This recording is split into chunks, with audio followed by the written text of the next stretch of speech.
en horas de la mañana comentaba que íbamos a hablar sobre estas patologías granulomatosas en los caballos,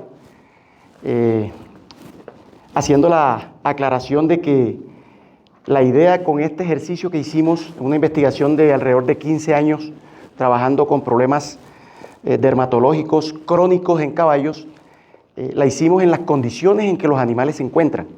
Porque es muy fácil llevarnos a un ambiente controlado. No todos los pacientes tienen esa posibilidad de llevarlos a un ambiente controlado.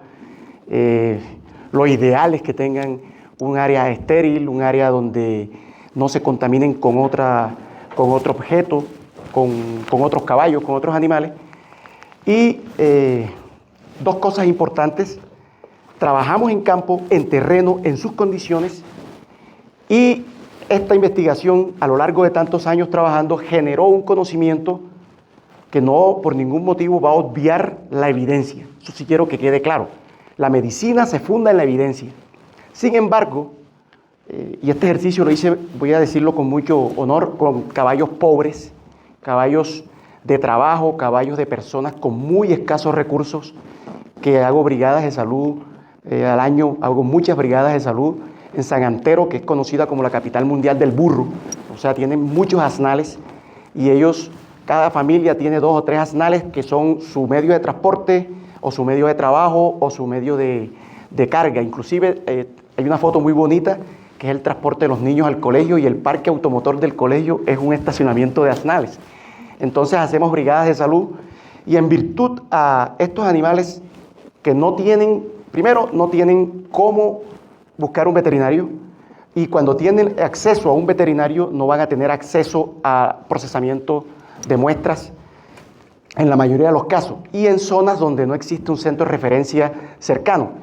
O sea que este conocimiento fue creado precisamente para que podamos ser clínicos y atrevernos a generar un diagnóstico clínico. Obviamente, si tenemos la posibilidad de hacer biopsias y llevar al diagnóstico por lo menos anatomopatológico o histopatológico, hay que hacerlo, pero en muchos casos no vamos a tener esa opción. Lo digo desde mi experiencia trabajando en terreno, trabajando en campo, que es muy común. Decía que en la costa norte, bueno, en Colombia estamos en la época de lluvias. Ahora, después de la época lluviosa, pues siempre estamos esperando de una de las enfermedades que voy a mostrar, que es la pitiosis cutánea, alrededor de 300, 350 casos. ¿Qué nos buscan? Muchos, pues no nos buscan como profesionales, como universidad, pues no tenemos conocimiento, pero sé que son más. Entonces, les hablaba esta mañana de que ahí voy a hablar de 3 patologías granulomatosas principalmente, una que es causada por un agente acuático, que es el Phytium insidiosum, otra que es causada por la ubicación aberrante de un nematodo gastroentérico a nivel cutáneo, y otra que es causada por el virus del papiloma que afecta al equino. Durante estos 15 años he atendido unos 12.000 a 15.000 animales con complejo granulomatoso del caballo. Sin embargo, para hacer la caracterización clínica utilizamos aquellos que cumplían con el criterio de inclusión, o sea, aquellos que tenían historia clínica, que tenían biopsia. Tuve la oportunidad de procesar para hacer el diagnóstico etiológico en Brasil. Aproveché los laboratorios de inmunopatología y de inmunología de la Universidad Federal de Viçosa y corrimos PCR para ratificar la presencia de esa larva que se observaba en la histología, o de esa hifa que se observaba también en la histología, o la presencia del virus en el tejido, del virus del papiloma.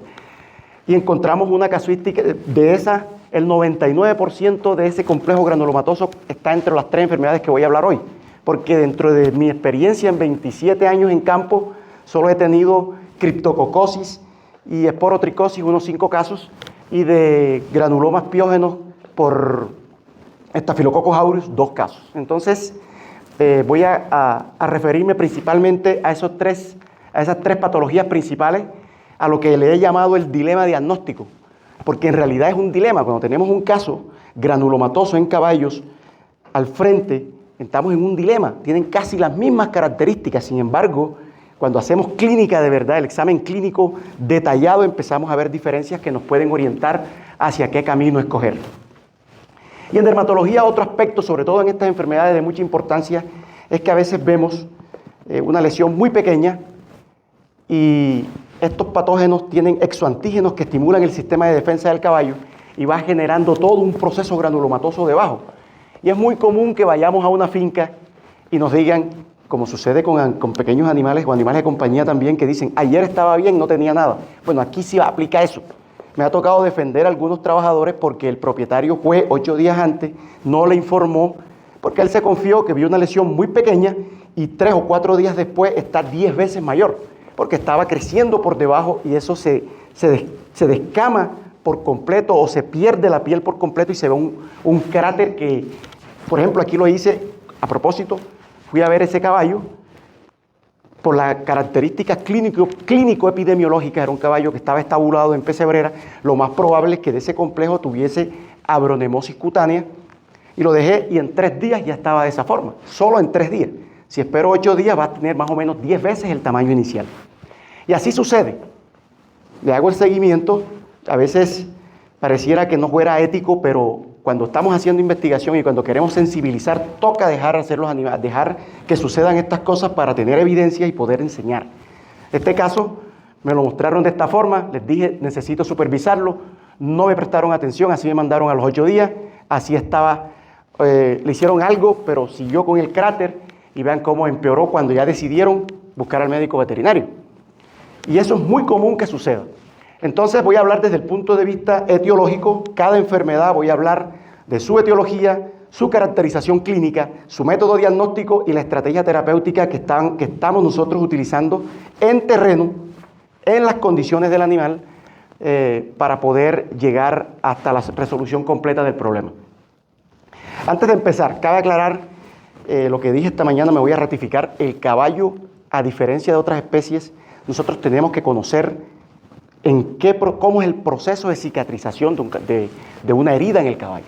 Muy diferente al humano, muy diferente a los caninos, a los felinos, inclusive a los bovinos, porque en el caballo nosotros, y yo lo digo muy respetuosamente, a veces cometemos errores, que cuando se da la fase de coagulación o de hemostasia, trabajamos, lo limpiamos, debridamos, o cuando se está dando la fase inflamatoria, que es necesaria, la fase inflamatoria necesita instaurarse, porque es la forma como el sistema inmune llega para capacitarse y producir o estimular el proceso de proliferación.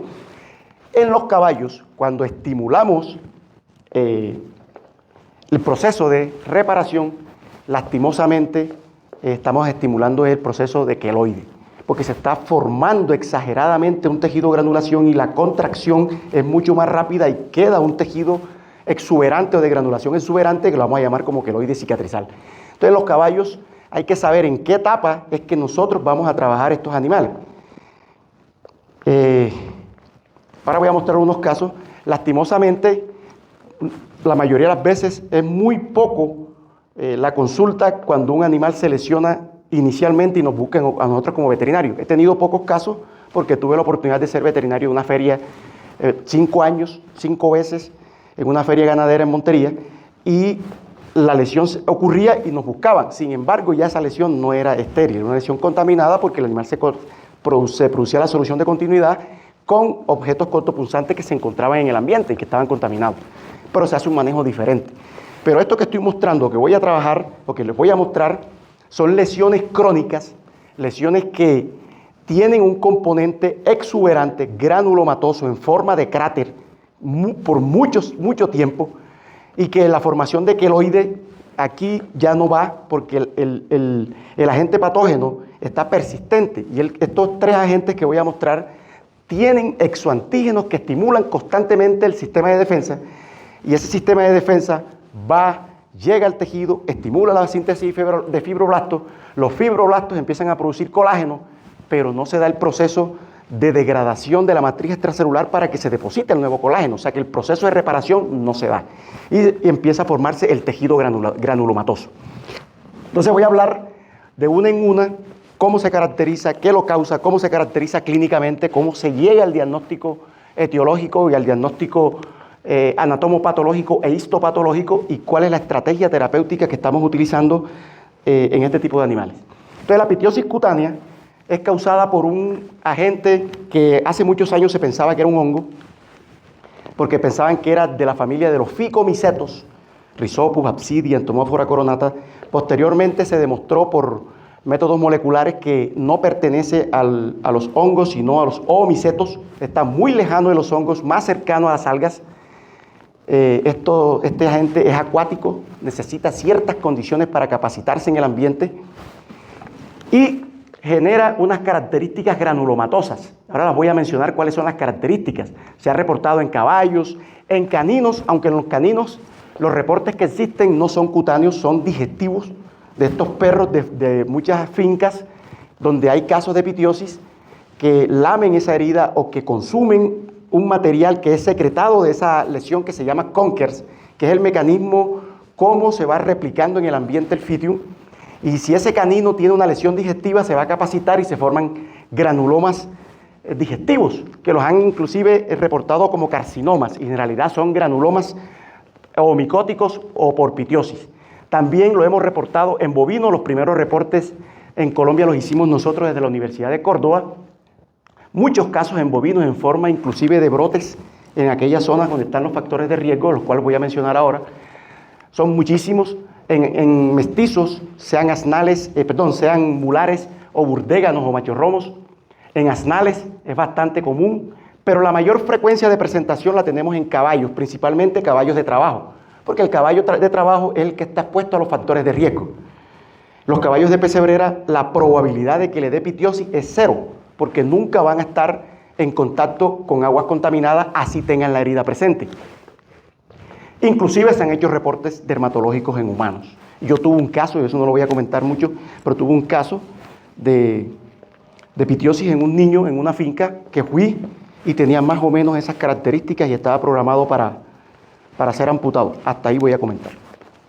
Estos son los factores de riesgo. Aguas contaminadas, estancadas, contaminadas con Phytium insidiosum, son poco profundas, lo cual permite que se capacite, se dé un ambiente óptimo para la replicación y la infectabilidad del omiceto, ya que necesita tensión baja de oxígeno, alta tensión de CO2, además de aquí están una investigación que realicé en la universidad. Ahí están en sus condiciones, me los llevé para la universidad, los trabajé en las condiciones de ellos. Vean cómo están, zonas inundadas, contaminadas, los animales estaban siendo ya tratados y estaban pastando en sus condiciones. Y otro factor de riesgo, presencia de heridas. Entonces el animal que va a trabajo, se le aplica un puro, bembero, cachimbo, no sé cómo se llama en México, el aparato, el asial, que se coloca en los caballos. A veces lo colocan tan fuerte que genera una lesión.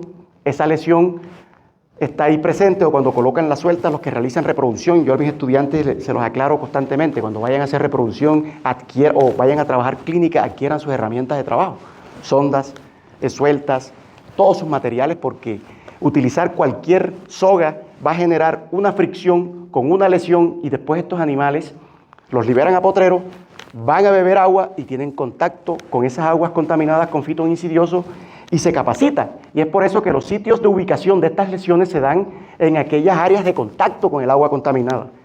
La barbilla, principalmente.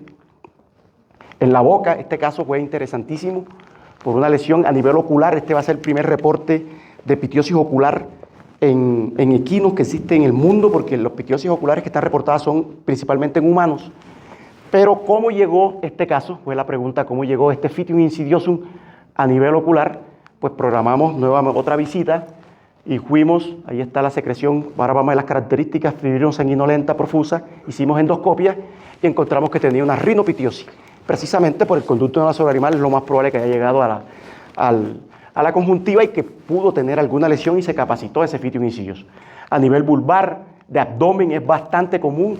Esta es una yegua, yo siempre hago este comentario, porque la doctora comentó que a veces llegan, trabajan sin tener conocimiento, sin tener idea de qué tienen y porque alguien les dijo. También, y esa yegua tenía una lesión grandísima y llegó alguien y le hizo unas perforaciones con una navaja. Dentro de las características de la pitiosis hay unos trayectos fistulosos que presentan unas concreciones que se llaman Conkers, que deben ser eliminadas como mecanismo de replicación de la gente. Y si colocan si hacen una incisión, van a generar una cicatrización. Y si generan una cicatrización, no va a permitir que sean eliminados esos materiales y nos tocó hacer mastectomía. Entonces, a nivel de abdomen es muy común granulomatosa exuberante por la respuesta inflamatoria, por la respuesta inmunológica del caballo. Y tenemos muchísimos casos. Ahora en esta época, esto fue este año, cuando pasó la época, ahora viene otra oleada de casos clínicos de pitiosis. Ahora tenemos abronemosis cutánea, muchísima. Entonces, a nivel de abdomen, bastante común. A nivel de pecho, bastante. Miembros. Y la mayor frecuencia de presentación está en las partes distales. Obviamente, el caballo tiende a lesionarse más cuando está corriendo, sobre todo cuando está haciendo, si es un caballo de trabajo. Y esa parte distal es la que más contacto tiene con el agua contaminada, ¿verdad? Entonces es bastante común encontrarlo. Yo me cansaré de mostrar fotos de lesiones en las partes distales. Odio esto. A veces los patrocinadores de los congresos donde me invitan se molestan, pero tengo que decirlo. No estoy diciendo que sea malo los productos comerciales. Eso surgió de una investigación. Lo que está mal es la venta indiscriminada y el uso indiscriminado de los productos, porque está hecha la ley y está hecha la trampa. ¿Qué es lo que está pasando con los médicos veterinarios? Por mucha fórmula que exijan, los laboratorios o los almacenes colocan un veterinario que va a recetar o que los va a vender. ¿Y quién lo utiliza? El vaquero. Entonces el vaquero, ante cualquier lesión, lo primero que hace es aplicar el spray. Y ahora surgió otro que le llamaron una venda líquida. No voy a decir cómo se llama ni qué contiene, porque estoy enseguida evidenciándolo. Pero lo que hacen es colocar y están generando un ambiente con microorganismos debajo que está capacitando un proceso o empeorando el proceso. Entonces casi siempre me encuentro con esto, sobre todo que la violeta de genciana en estos caballos que están en potrero es irritante y va a generar que ese granuloma crezca. Y van a verlo ahora en muchas fotos que constantemente lo encuentro. Son 5 características que tiene esta lesión que podemos llegar al diagnóstico. Obviamente, como acabo de decir, todo esto con un análisis minucioso. A cada caso se le tomaban fotos de alta resolución, se tomaba su biopsia y se procesaba la parte etiológica por vía molecular. Entonces, cuando ya tuvimos la característica histológica, el resultado molecular, hicimos un análisis minucioso de sus características y fuimos llegando a estas conclusiones. Presenta 5 características, es granulomatoso en forma de cráter, presenta secreción profusa fibrinosanguinolenta. De las 3 lesiones granulomatosas es la única que presenta esta característica. Y si miran, esta bolita que se forma en la punta es lo que le da la característica fibrinosanguinolenta. Se va formando una bola para partirse. Entonces, es altamente pruriginosa, por eso es muy común que si está en la barbilla, vamos a encontrar sucio los corrales o los sitios donde estén pastando. Y cuando lo tienen en los miembros, simplemente mirar la boca del caballo y él se está rascando constantemente porque es altamente pruriginosa. Esa sería la tercera característica. La cuarta presenta trayecto fistuloso, ya que el fitium, en la medida que va invadiendo el tejido granular va generando galerías, cavitaciones. Muchas veces encontramos precisamente por la aplicación de cremas o la aplicación de spray, tapan esas salidas de los trayectos fistulosos y hay que hacer este ejercicio clínico que es la compresión para ver la salida del material en diferentes partes, como está saliendo en esta lesión, que sale por diferentes partes, ¿verdad? Inclusive, y al final la quinta característica que le da el nombre y el apellido a esta enfermedad es la salida de este material, de esta concreción que se llama conkers. Este conkers es el mecanismo por el cual, después que el fitium se replica, invade el tejido, sale nuevamente al ambiente para ser infectante. Bueno, aquí estamos viendo, evaluando 15 días después un caso, ya vemos que no hay trayecto fistuloso y la salida por una sola vía. Entonces son muchos casos que encontramos en terreno y que la característica clínica es granulomatosa, en forma de cráter, secreción profusa fibrinosanguinolenta, trayecto fistuloso, altamente pruriginosa y la salida de Conker. Siempre hay que hacer la compresión de la lesión para observar la salida de ese material cuando hacemos la compresión. Entonces es bastante común este ejercicio clínico, tenemos que hacerlo para poder llegar a esta conclusión. Eso está reportado, casi todos los autores coincidimos en las 5 características clínicas, los que no, seguramente no lo consideraron, pero hoy día todos consideramos que las 5 características son presentes. Para llegar al diagnóstico es pues, tomar una biopsia con un aparatico que se llama punch y con ese punch simplemente lo conservamos en formalina tamponada al 10% y la enviamos al laboratorio. Pues yo lo que recomiendo es que a las 24 horas lo pasemos alcohol al 70 y se la enviemos al patólogo. Y el patólogo, bueno, bien, aquí varios casos, cuando no tenemos el punch, pues con un bisturí, simplemente tenemos que tener en cuenta que esa biopsia no puede ser mayor a 1 centímetro, porque la capacidad de penetración de la formalina es medio centímetro de cada lado. Entonces, si es mucho más gruesa, se va a necrosar. Y el otro aspecto es que el frasco tiene que ser un frasco que permita mínimo 10 veces el volumen de la muestra. Porque a veces colocamos unos frasquitos pequeños, metemos la biopsia apretada, se hincha y se daña la muestra también.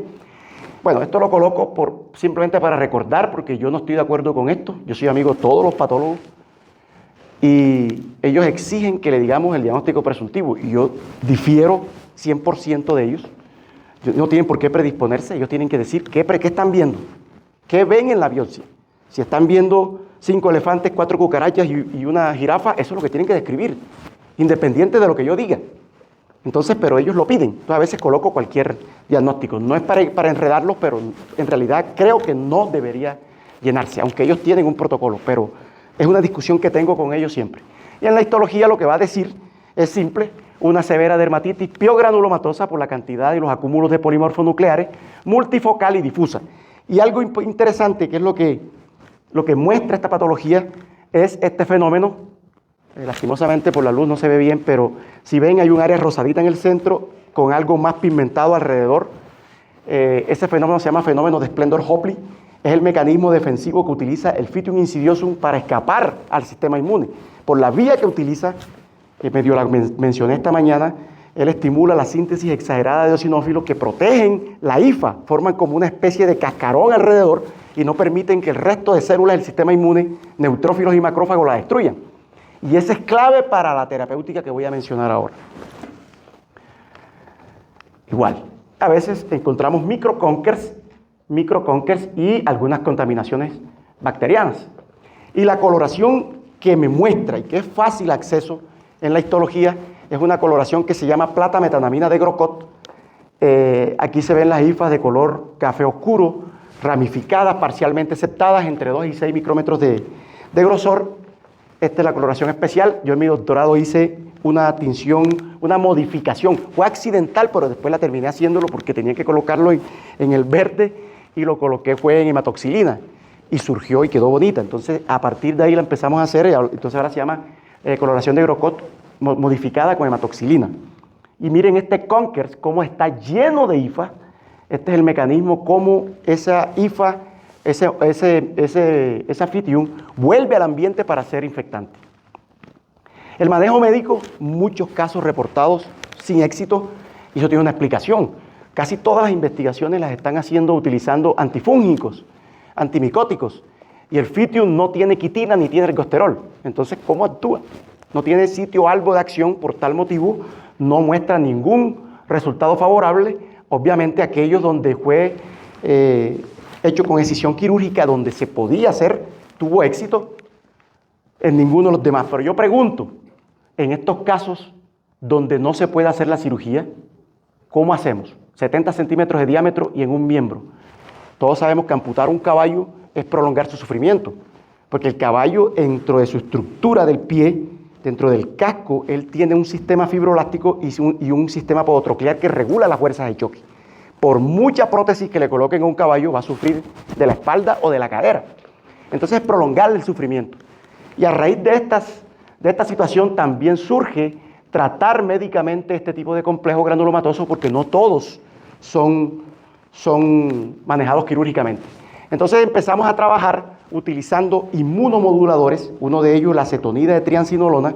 Hicimos un trabajo, parte de mi tesis de doctorado fue utilizando acetonida de triancinolona en el complejo en la pitiosis únicamente, y demostramos, en el grupo, obviamente el grupo control tuvo un crecimiento, mientras que el grupo tratado tuvo una recuperación total a los 60, más o menos a los 60 días.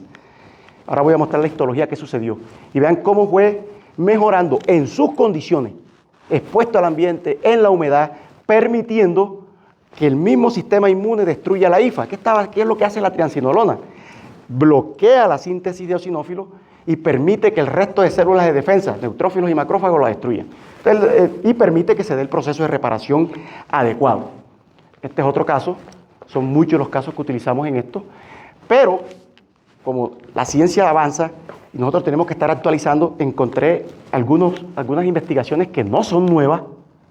Eso los encontré cuando estaba revisando la literatura de mi tesis, pero ya yo estaba aprobado para trabajar solo con triancinolona.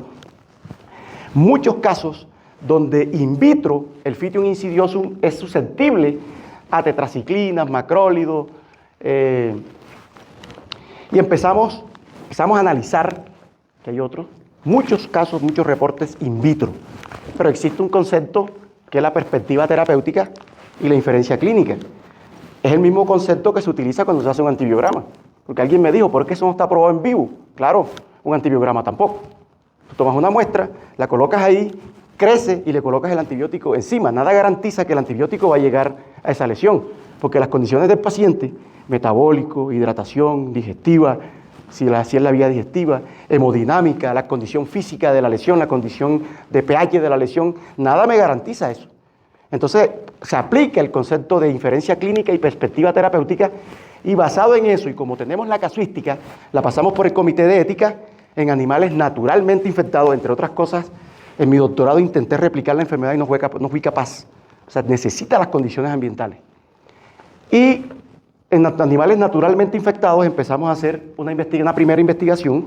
Hicimos paralelamente varias investigaciones, pues tenemos mucha casuística. Como les dije, ahora esperamos, posterior a la época pues, lluviosa, al tener alrededor de 300 casos, y los tenemos, y si los queremos juntar, lo hacemos. Entonces, hicimos un trabajo donde inmunomodulamos con acetonía de triancinolona y luego aplicamos oxietraciclina venosa a dosis de 10 miligramos por kilo, y encontramos una reducción del 50% en la recuperación de ese granuloma. Ahora voy a mostrar, este es uno de los casos, voy a mostrar de los más dramáticos, porque teníamos de todos los casos. Y vean cómo fue recuperándose después de la aplicación de la triancinolona y la aplicación de la oxietraciclina hasta sanar por completo. Aquí está el proceso de recuperación. Ese mismo trabajo lo hicimos inmunomodulando. El grupo control ya fue un grupo que siempre teníamos ahí, pero éticamente era tratado. O sea, no lo íbamos a dejar que continuara con la enfermedad. Aplicamos acetonía de triancinolona y posteriormente aplicábamos, 3 días después de inmunomodular el granuloma, aplicábamos minociclina 4.4 miligramos por kilo y encontramos una reducción al día 24 del 90% en ese granuloma. Este es un caso bastante interesante, por eso me gusta. Inclusive, ese caso ya lo iban a sacrificar, porque eso es lo que sucede con el caballo pobre. No tiene cómo. Yo me enteré porque un estudiante me comentó, andábamos en rotación en carro ambulatorio, llegamos allá, hicimos esa evaluación clínica. Les soy sincero, todavía en este caso no he procesado siquiera la biopsia, porque ya estamos aplicando criterios diagnósticos basados en la caracterización clínica, y luego aplicamos triancinolona y empezamos a manejar con minociclina y vean el proceso de recuperación hasta que sana por completo. Ahí está. Otro trabajo lo hicimos con acetonía de triancinolona y acitromicina, 7.6 miligramos por kilo, y obtuvimos también resultados de recuperación mucho menor a la triancinolona solo, alrededor del 90% está el día 44. Este caso es del grupo tratado por un caso que trabajé con una veterinaria en los Estados Unidos, que ya me contactó a través de las publicaciones que hemos hecho. Le envié mi WhatsApp y empezamos a tratarla. Llevaba 28 meses en Ocala. Cuando le comenté de la triancinolona, entonces me dijo, no, ¿cómo así? ¿Qué caballo? Y pues si tú me estás buscando, yo no te estoy buscando. O lo hacemos o no lo hacemos. Y ella dijo, bien, lo hacemos. Y aplicó la triancinolona, pero no, fue muy difícil que consiguiera o que le permitieran prescribir la citromicina en los Estados Unidos. Entonces, pero lo logró hacer, y miren el proceso de recuperación después de 28 días. Estas son la comparación de todos los grupos. El grupo tratado con triancinolona sí efectivamente se recupera, pero ya cuando empezamos a aplicar un medicamento posterior a la inmunomodulación, vimos cómo se reduce en un 50%, alrededor del 50% en el tiempo de recuperación de los animales. Muchos reportes hemos hecho sobre esta enfermedad. El primer reporte en Colombia lo hicimos en el año 2010. Hicimos uno en el departamento de Sucre, una evaluación histopatológica, una revisión en bovinos, y de mi tesis de doctorado publicamos 3 artículos, una evaluación clínica histopatológica utilizando triancinolona una frecuencia de epitiosis en caballos de trabajo. Aquí está la caracterización clínica utilizando triancinolona, la caracterización histológica e histoquímica, porque para evaluar el proceso de reparación hay que utilizar técnicas que demuestren que se está reparando. Por ejemplo, nosotros utilizamos, además de la hematoxilina eosina y el Grocot, en este caso utilizamos tricómico de Gomori, que mide la cantidad y el orden de las fibras de colágeno, y utilizamos una coloración que se llama Pricosirius, que mide el tipo de colágeno, cómo va mudando de colágeno maduro a colágeno inmaduro a maduro. También publicamos un libro en España de epitiosis cutánea equina. Hay muchos, tenemos muchos casos de epitiosis. La otra enfermedad es el caso de la epitiosis cutánea. El otro granuloma es el causado por la ubicación aberrante de un parásito gastroentérico. Normalmente ese parásito está en el estómago. Es por eso la determinación, yo creo que todos nos acordamos cuando estudiamos el término osis y el término iasis. La presencia de un patógeno sin expresión clínica da una característica una denominación de iasis. Y cuando hay expresión clínica, el término es osis. Es por eso que voy a hablar de abronemosis cutánea. Muchos caballos tienen el parásito en el estómago, pero no muestran ninguna característica digestiva, ni expresión diarreica, ni nada, pero tiene la presencia del parásito, el cual es defecado. De los 3 parásitos, de las 3 especies, Abronema muscae, Microstoma, Hydrastia megastoma o Abronema majus, una es vivípara, que es Abronema majus. Es vivípara.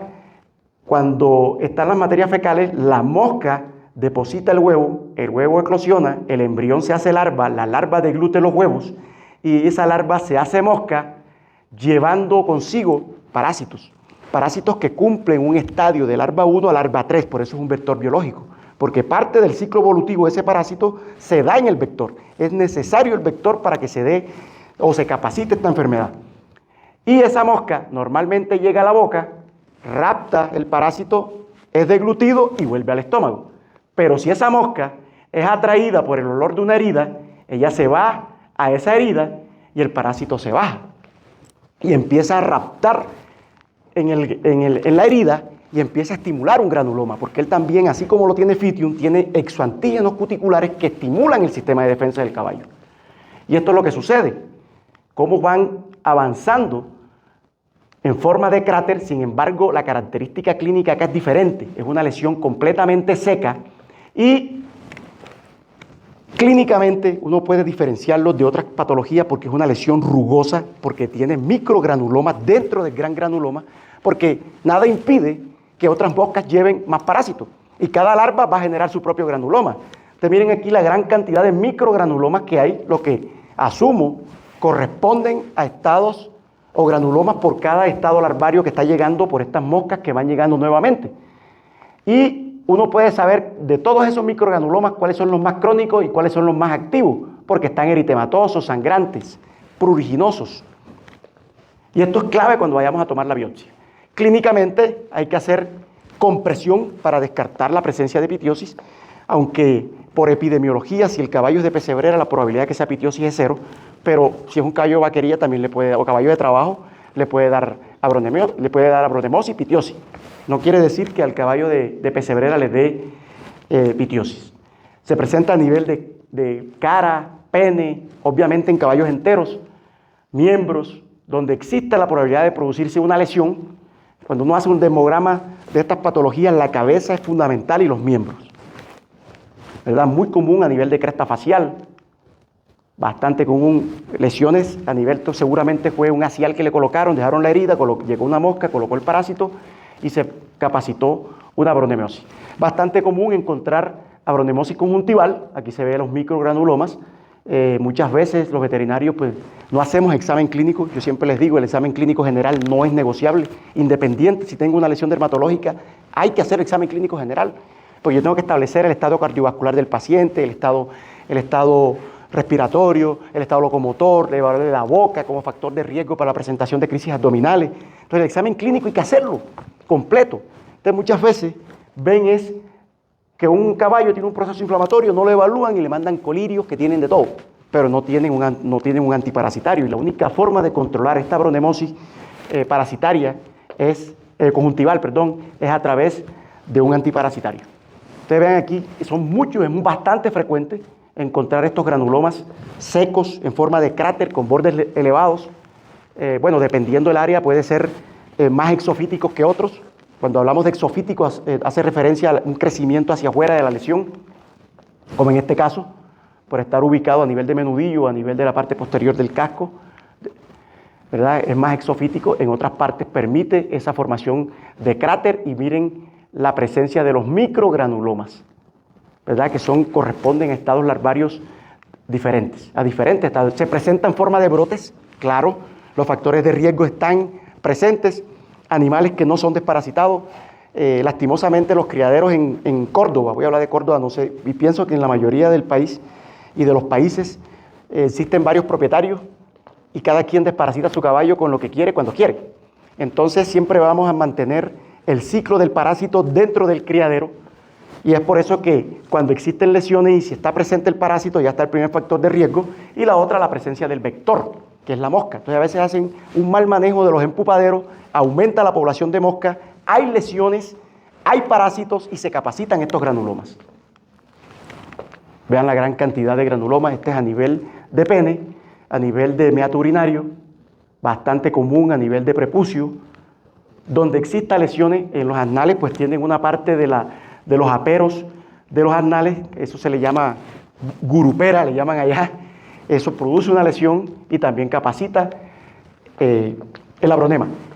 Esta ubicación es típica principalmente de abronemosis. Es muy difícil que, si el caballo así sea de potrero, se presente pitiosis, porque ahí no hay contacto con aguas contaminadas a nivel de coxal, sacro, cruz, etc. Pero muy común, y esto es por manejo, a nivel de las tuberosidades coxales, porque los caballos de pesebrera, infelizmente, los operarios no son las personas mejores preparadas.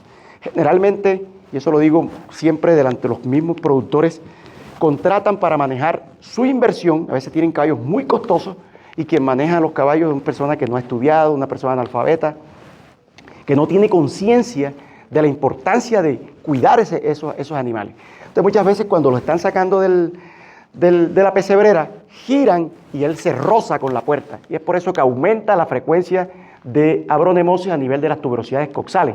Es bastante común que encontremos en esta área muchas lesiones, bastante común, muchísimas. Este es un caballo, yo siempre lo muestro, costosísimo, llegó a Montería, lo compraron en República Dominicana y no había podido competir porque se lesionó en el transporte, una mosca depositó el parásito, se formó el granuloma y lo estaban manejando nuevamente con estos sprays llenos de violeta genciana que lo que hacen es irritar la lesión. Vean cómo se ven de lindo los microgranulomas, y siempre hay que hacer ejercicio de compresión y presión. Eso los recomiendo siempre porque es la forma de descartar pitiosis. El examen clínico siempre debe ser, pues es lo que yo siempre recomiendo. Cuando tenemos una lesión dermatológica, por mucha experiencia que tengamos y que yo sepa que eso es abronema, hago mi ejercicio clínico, hago una lista de prediagnósticos del más presuntivo al menos probable, del prediagnóstico. Empiezo por el más presuntivo, por el más probable al menos probable, y después hago un ejercicio clínico, exclusión o descarte y deducción. Descarto los que están abajo y me quedo con los dos primeros, así esté seguro de la enfermedad, pero hago el ejercicio clínico. Yo siempre les recomiendo a los estudiantes que hagan el ejercicio clínico. ¿Verdad? Estos son muchos caballos que tenemos en estas condiciones. Yo siempre hago el ejercicio de compresión y presión. Son muchísimos. Para descartar pitiosis, y ahora vamos a ver la otra, que es el sarcoide, que con la presión podemos determinar si es, porque esta es una lesión que cede a la presión, es blanda. Y el sarcoide, que es la que sigue, es una lesión firme. En dermatología a veces decimos duro, y en realidad lo único duro que tiene el organismo son los huesos, y el término que se utiliza es que es firme. El diagnóstico final lo hacemos a través de una biopsia, y aquí viene la explicación de por qué saber escoger el sitio de la biopsia. Cuando quiero hacer una prueba clínica, una prueba paraclínica, es porque yo quiero afianzar mi diagnóstico y de paso descarto otros. Entonces muchas veces tomamos la biopsia donde sea, y si existen varios granulomas, ¿por qué no tomar el granuloma más activo? ¿Verdad? Por ejemplo, aunque aquí están casi todos, pero yo escogería, por ejemplo, este o este. Y efectivamente, vean este tan lindo, este para mí era el ideal, porque la idea es capturar esa larva. Algunos libros y algunos artículos dicen que solamente en el 20% de las muestras biopsiadas de abronema se encuentran larvas. Yo me atrevo a decir que si escogemos un granuloma activo, el 100% de las muestras debe mostrar larvas, porque está activo. Y una larva está entre 1 y 30 días en ese granuloma. Entonces aquí tomamos la biopsia. Mire, esto siempre lo encontramos, aplicación de cualquier pomada, cualquier ungüento, cualquier spray, y eso es muy común, y después es que buscan la ayuda del veterinario cuando ya ven que está demasiado grande. Obviamente aquí estoy exponiendo mi vida. Si los estudiantes a veces me critican, profe, pero ahí no está con suelta, no está con nada, pues depende del caballo, aunque ahí no estaba haciendo nada, pero ya aquí, para biopsiar, ya aquí sí utilizamos sueltas y estaba con la seguridad, que arriba estaba, cuando iba a hacer la biopsia tenía el bembero, tenía silacina, tenía sedación, tenía todo. Tomamos la biopsia y la conservamos. Y en la histología, miren que es muy parecido a la pitiosis. Una severa dermatitis piogranulomatosa multifocal y difusa, solo que los fenómenos de Splendor-Hopley que se muestran son mucho más grandes, la larva es mayor, ¿verdad? Alta cantidad de eosinófilos y larvas. Ese es del libro. Estas son las histologías que nosotros procesamos. Inclusive, una de las patólogas que yo le enviaba muestras no me la reportó, la llamé, le dije, pero mira, aquí están las larvas. Son estructuras compatibles con larvas. Yo no puedo pensar que algo, sí, podría ser el micrótomo, sí, pero el micrótomo no pigmenta alrededor, ni tiene estructuras lisas, parejas, que esas estructuritas corresponden a los intestinos de la larva, del abronema. Y el manejo, ya teniendo el diagnóstico, el manejo, voy a mostrar primero qué es lo que se hace en la literatura. El manejo que se hace es el uso de una lactona macrocíclica. De todas pueden utilizarla, doramectina, moxidectina, abamectina, ivermectina, solo que la ivermectina tiene mayor tropismo a piel. Nosotros utilizamos ivermectina a 0.2 a 0.6 miligramos por kilo. No me gustan los nombres comerciales, pero no encontré otra foto que no dijera nombre comercial. El triclorfón es lo que hacen, lo mezclan con vaselina. Estas lesiones granulomatosas tienen que mantenerse hidratadas. La mejor crema hidratante desde el punto de vista de granulomas es la vaselina, o sea, el mejor solvente. Y entonces lo que reportan y recomiendan en la literatura es eso. Preparan una crema con triclorfón y la colocan. Y después hacen vendajes con vendas de Belgrap, algodón laminado, vendas de Belgrap. Eso es yo hice el ejercicio para la academia, pero ¿qué es lo que...? Y los animales se recuperan, demoran alrededor de 60 días recuperándose. El grupo control pues no se recuperó, sino que el granuloma sigue creciendo. Y aquí está la evidencia de que sí funciona. Pero, basado en esta histología y en la investigación que habíamos hecho con pitiosis, y que ese granuloma estaba generando esa eosinofilia exagerada, ¿por qué no inmunomodular antes de aplicar la ivermectina? Entonces empezamos a utilizar aplicación de triancinolona y luego, 3 o 4 días después, la aplicación de ivermectina a 0.2 a 0.6 miligramos por kilo.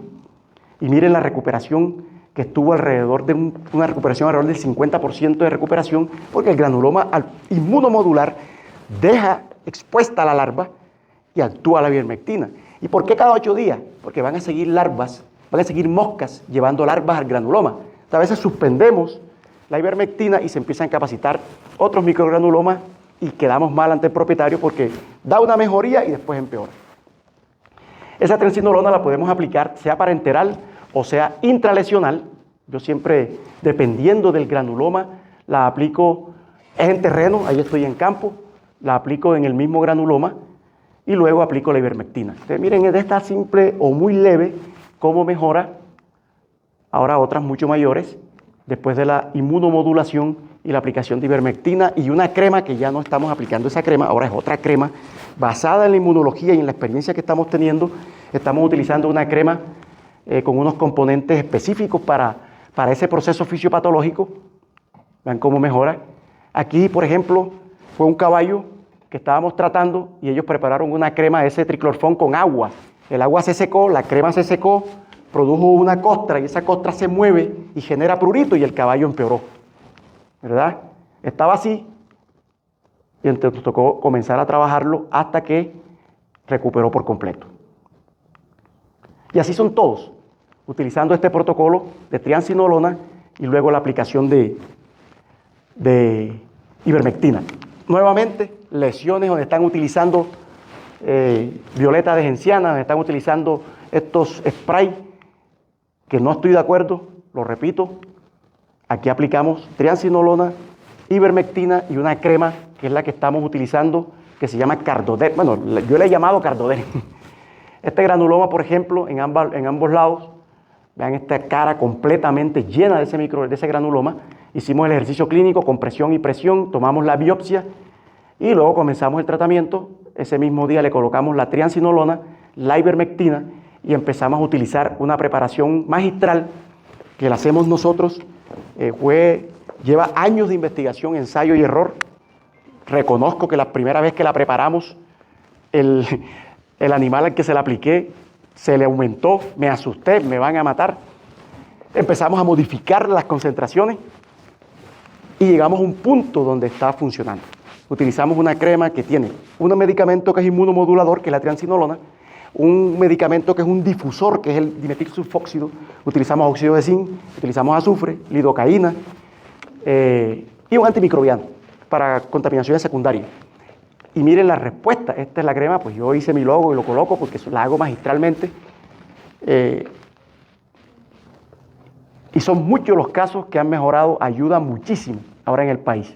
Vean la respuesta con este protocolo, triamcinolona, ivermectina y la crema que estamos preparando, hasta que sana por completo. Esta es la respuesta. Esta es la comparación de los dos grupos. Y el manejo que tiene que hacerse, el manejo ambiental, porque la idea es que los casos no sigan presentándose. No es salvar un caballo porque sí. Hay que controlar este factor de riesgo, que lo que hacen es tirar las materias fecales que están contaminadas, que están llenas, infestadas de parásitos, en el ambiente. Allá llega la mosca, deposita el huevo y luego la mosca sale con los parásitos y capacita el abronema. Yo lo que hago, en vez de estar pidiéndoles esto, les pido que ensaquen ese material fecal, coloquen cal y después que ya la larva muera, que no se hace la mosca, la tiren a los potreros. También publicamos una caracterización de la abronemosis cutánea, varios artículos que hemos realizado. Los tratamientos que hemos hecho hasta ahora están en proceso de revisión porque vamos a enviarlos a publicación. Y voy a terminar con el granuloma viral, que es el sarcoide, que es causado por la presencia del papilomavirus bovino tipo 1 y 2 principalmente, pero no voy a hablar de bovinos, y se da principalmente en aquellos predios donde los equinos pastan con los bovinos o sistemas de producción equina que están cerca de una producción bovina, porque una mosca puede volar hasta 43 kilómetros en 3 horas, hasta 45 kilómetros en 3 horas. Entonces, si está muy cerca, donde existan casos de papilomatosis y hay caballos con heridas, lo más probable es que llegue esa mosca y capacite. Hay 6 tipos de sarcoide. El más prevalente, el más común, es el sarcoide fibroblástico. Yo en mi vida he tenido solamente 2 casos de sarcoide verrucoso. Entonces, este es un caso y muy común en asnales, que son los que más pastan en conjunto con bovinos.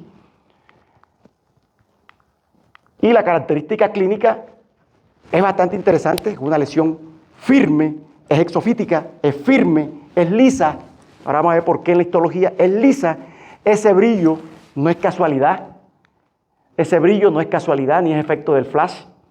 Es una lesión brillante porque tiene una hiperkeratosis. Es firme porque tiene hiperplasia y además tiene unas proyecciones epidérmicas hacia la dermis que le dan esa característica de firmeza. Y es exofítica. Y todas son iguales. Obviamente, como es material fibrovascular, se lesiona, sangra fácilmente y se mezcla con otros materiales y puede generar la presencia de algunas costras, pero no es costrosa. Vean esta lesión característica. Esta fue un caso que me llevaron a la universidad y en el transporte se lesionó, llegaron moscas y generaron una miasis, o sea, teníamos una dermatitis multifactorial. Este es bastante común, no es casual que sea una lesión exofítica, brillante, es firme y lisa la presión. Todos son iguales y es bastante común en zonas, bueno, en la costa norte de Colombia es bastante elevada la casuística en esos predios equinos o en los equinos que están pastando con bovinos con presencia de papilomas. En este caso lo estaban tratando como abronema y estaba como abronemosis y estaba creciendo cada vez más. Entonces es muy común, tengo muchísimos casos de sarcoide que les puedo compartir. El diagnóstico es a través de una biopsia, en este caso hicimos una biopsia de tipo excisional y retiramos todo el material. Aquí está, exofítico, brillante, liso, retiramos todo ese material y en la histología es muy fácil el diagnóstico. Las características son típicas de esta lesión O sea que la característica anatomopatológica y la característica histopatológica confirman este diagnóstico. Ahora, si quiero hacer el diagnóstico etiológico, tendría que hacer pruebas moleculares, que las hicimos. Histológicamente presenta una una hiperkeratosis, una hiperplasia y unas proyecciones hacia la dermis que se llaman papilas epidérmicas o RTPEC. El manejo médico, en la literatura hay una gran cantidad de datos que lo pueden encontrar. Ellos recomiendan cirugía, criocirugía, inmunoterapia. Yo lo que recomiendo es, utilizamos la mezcla de dos protocolos, el uso de un medicamento que tiene características antitumorales y antivirales, que es el imiquimod al 5%, mezclado con un antitumoral intralesional, que es el fluorouracilo, pero el fluorouracilo ya no se consigue. Entonces lo que estoy trabajando en los casos que tenemos es cisplatino. Cisplatino intralesional, ahora lo voy a mostrar, con el uso tópico de imiquimod al 5%. Porque la cirugía, como les decía, es fácil. O sea, si tenemos un caso exofítico con cuello, pues es fácil, simplemente pinzar, cortar y suturar. O en este caso, por ejemplo, que es un sarcoide en el pene de un caballo, que posibilidades médicas más no posibilidades económicas, ¿cierto? Entonces, decidimos hacer la cirugía ad honorem por la universidad como práctica. La hicimos con nuestro grupo de investigación y con nuestros estudiantes de salida a campo de clínica ambulatoria de médico-quirúrgica. Y ahí el caballo estaba anestesiado. Hicimos esta técnica, que es la técnica de Williams, y ahí está ya el caballo con falectomía. Ya le hicimos la falectomía.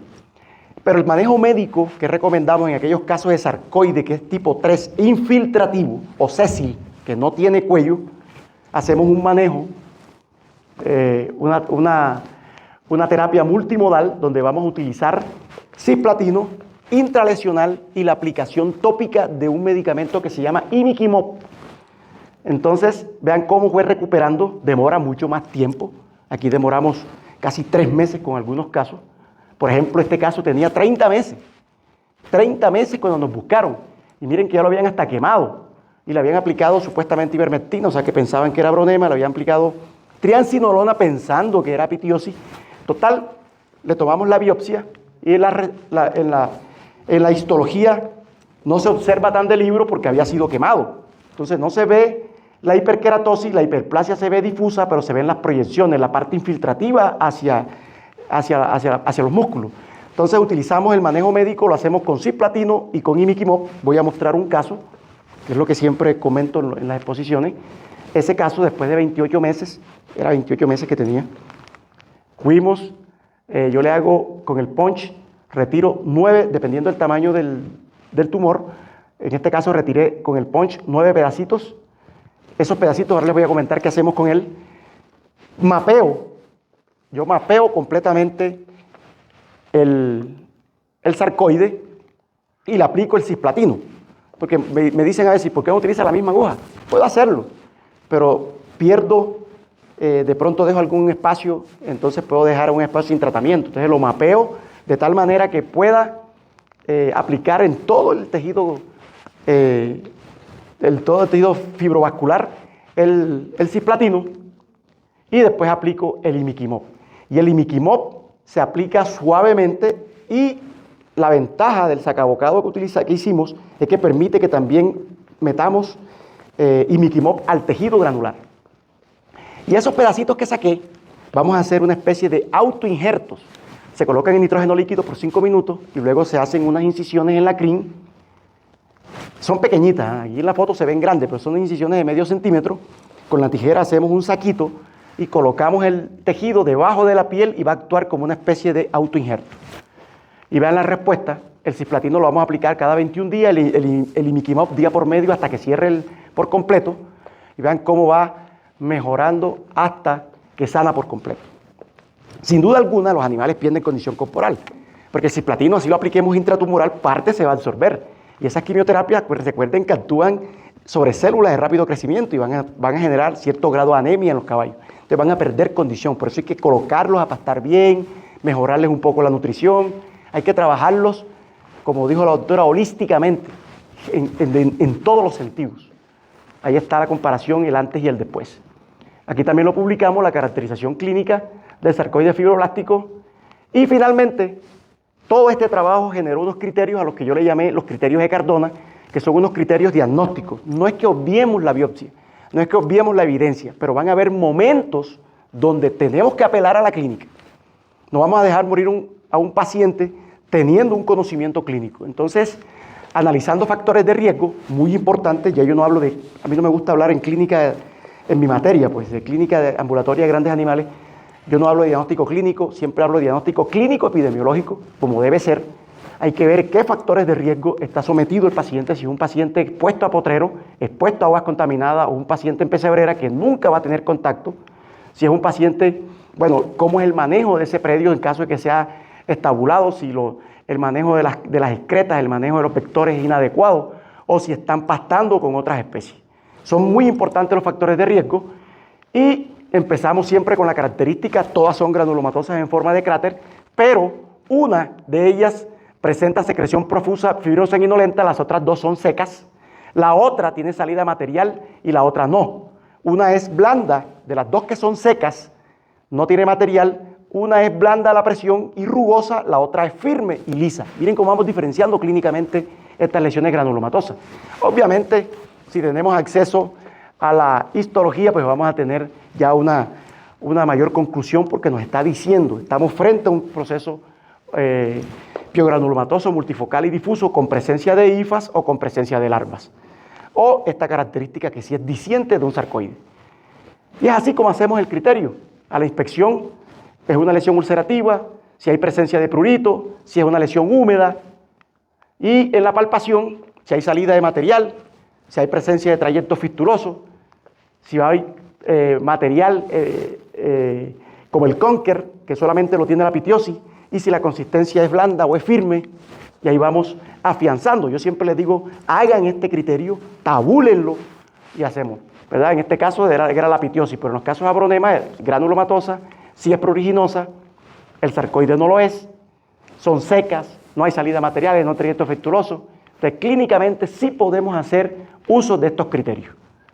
Y es la forma, yo me atrevo, voy a ser muy sincero, ya tengo años que tomo la biopsia, porque la tomo, estoy trabajando con caballos muy pobres, tomo la biopsia, tengo una colección de biopsias en mi casa porque no las he procesado, ya estos criterios los estoy aplicando, hago el tratamiento orientado hacia mi criterio diagnóstico y es la forma de cómo llegar a sanarlo. Y cuando estamos bien orientados, las lesiones granulomatosas tienen una gran ventaja, que cuando estamos bien orientados terapéuticamente, la respuesta es acelerada. En 8 días nos está mostrando un 30-40% de recuperación. Entonces estos animales me están mostrando mejoría, me está diciendo, estás en el camino correcto. Eso se llama diagnóstico terapéutico, ¿verdad? Y con esto quiero terminar con esta frase. A mí me gustan las frases. Yo siempre le digo a los estudiantes de medicina veterinaria que existe una enorme diferencia entre ser un veterinario y ser médico veterinario. Un veterinario trabaja con enfermedades. Los médicos veterinarios trabajamos con pacientes. Cada paciente es un mundo. Cada paciente es diferente y eso aplica para medicina humana, para medicina silvestres, para caninos, para felinos. Cada paciente es un mundo. Un veterinario instaura un protocolo, por eso no estoy de acuerdo con los protocolos. Ojo, protocolos de tratamiento, no los protocolos que se instauran en los predios o en una clínica. Eso sí hay que cumplirlo. Pero un tratamiento no estoy de acuerdo, porque dicen, para esta enfermedad se tiene que hacer esto. ¿Y la condición del paciente? ¿Dónde está? He tenido casos, por lo menos de tristeza parasitaria en bovinos, que todos tienen tristeza parasitaria confirmada y todos tienen una condición diferente y cada caso se tiene que tratar individualmente, porque tiene otros manejos. Entonces el veterinario instaura protocolos de tratamiento, el médico veterinario fundamenta estrategias terapéuticas. Y esto es lo que hacemos en clínica, siempre vemos esto, la punta del iceberg, y debemos ir a la raíz del problema. Tenemos que seguir indagando, tratar factores de riesgo, manejar nuestro ambiente, interferir lo menos posible ese ambiente. Nuevamente, termino con mi laboratorio, con mi atlas. Muchas gracias.